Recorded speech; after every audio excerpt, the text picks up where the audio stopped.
The Tate McRae and Morgan Wallen collab has been fairly divisive amongst pop fans and fans of Tate McRae in particular, for working with Morgan Wallen after he said the N-word after the SNL incident, and many people questioning him being a bigot.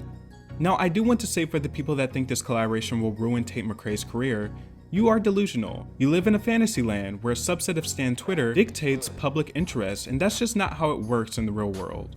Personally, I don't like Morgan Wallen, and it's not even just for the controversies. I think he is a pretty shit artist. Yeah, he has some catchy songs. I think Whiskey Glasses is fine, but ultimately he's just playlist pop to me, like the country pop equivalent to Maroon 5, Ed Sheeran, or Imagine Dragons, or better yet, a variant of Florida Georgia Line.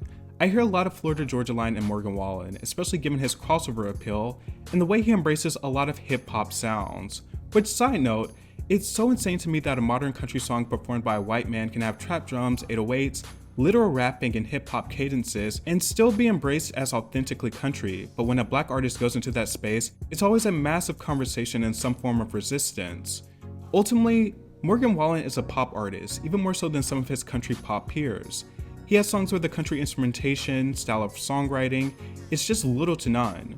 When I heard that this collaboration was happening, I thought, this is definitely going to anger some Tate McRae fans, who are young, progressive girls and gay men, who for lack of the better words, is not Morgan Wallen's target demographic. My initial thought was, why was this greenlit? It's such a sharp turn for Tate's demographic.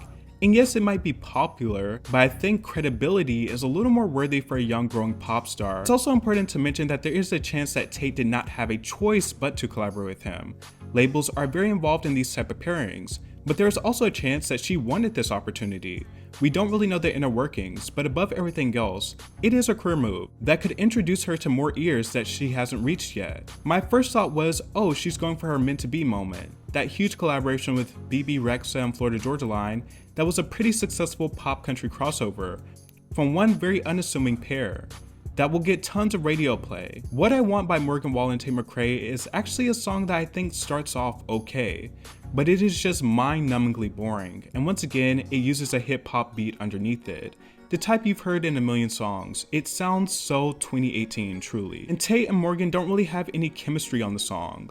Lyrically, it just talks about wanting someone that might not be the best for you. The song landed in the #1 spot on the Billboard Hot 100, Tate McRae's very first #1 song. Getting a #1 song for a new pop artist is a big deal, but this one just felt very muted, especially in online circles. And I think for one that the song doesn't really have a massive cultural presence, even compared to Morgan Wallen's previous hits. And secondly, the song's success is attributed largely to Morgan Wallen and his selling power. Tate McRae could have been replaced with literally anyone, and it would have ended up in the #1 spot. And I think that's one of the worst offenders after leaning into a controversial collaboration. I think you need to make it worth the controversy, aka a good song, and in Tate's case, I would say put your stamp on it. But it is just so much of nothing. There used to be a time when collaborations, especially from artists you didn't expect to collaborate, really felt like singular moments, and it felt like everyone was bringing something to a track. And that has been absent for a while. The curators behind the scene used to be a bit smarter, which is basically just a boardroom pop project. Not really worth the controversy, but I understand and hear the controversy. Artists can do whatever they want and fans can choose to withdraw from them if they want. I don't think this will make a dent in Tate's career, but I think people will definitely be eyeing her harder. Tate McRae is a very popular artist right now, and so is Morgan Wallen, and their collaboration simply sounds like a hollow, purely transactional business decision.